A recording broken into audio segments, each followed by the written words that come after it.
First job application. Rejection. No big deal. Second job application. Rejection. No big deal. 10th job application. Rejection. Annoying. 15th job application. What the hell? 50th job application. Frustration. 9 tips to writing cover letter. Have you unsuccessfully tried to get a job? Many reasons can account for that, from your CV's layout to your mood of the recruiter. However, chances also are you have been messing up with your cover letter. Today's topic will help in that regard and hopefully get you a job. Hello, I am Daniel, keep watching. My videos are generally professional and content-oriented. Tip number 1. Add a letterhead at the top of the letter. Your letterhead should include your full name, address, telephone number, and email address. You can align your letterhead along the left-hand margin or place it horizontally across the top of the page with a separating line, a good option if you want it to take up less space. Tip number 2. Write the recipient's name, address, and the date below the letterhead. It doesn't matter whether you put the date first or last, or how many blank lines you include between them, as long as it looks professional. From here on out, use 12-point Arial or Times New Roman throughout the entire letter, set your margins to 1 inch, and use single spacing. Be sure your font is black, and if you're printing your letter out, use standard-sized paper, 8.5 inches by 11 inches.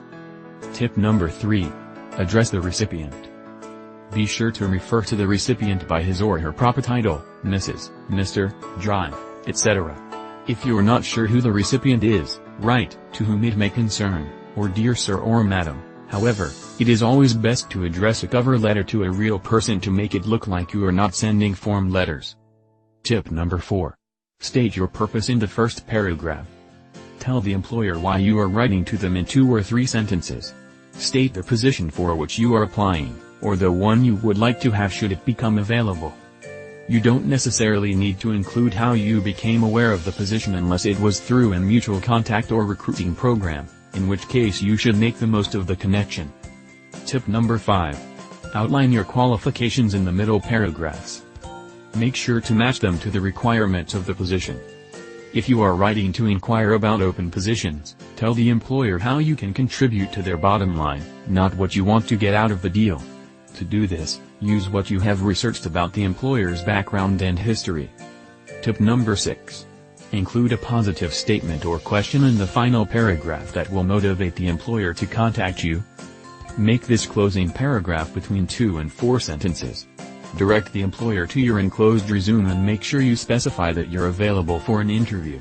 Finish off by thanking the recruiter for their time and consideration, and welcome them to get in touch with you to continue the conversation. Tip number 7. Write an appropriate closing. It's a good idea to thank the reader for his or her time. After that, write sincerely, respectfully, or regards, leave several spaces, and print your name. Tip number 8. Add your signature. If you will be submitting your cover letter digitally, it's a good idea to scan and add your signature, write it in with a digital writing pad, or make a digital signature stamp with appropriate software. Tip number 9. Make a notation of the enclosures. If you enclose something, such as a resume, with a letter, you should indicate that the letter contains enclosures by making the notation enclosure or enclosures at the bottom of the letter. Are you looking for a job or do you already have a job?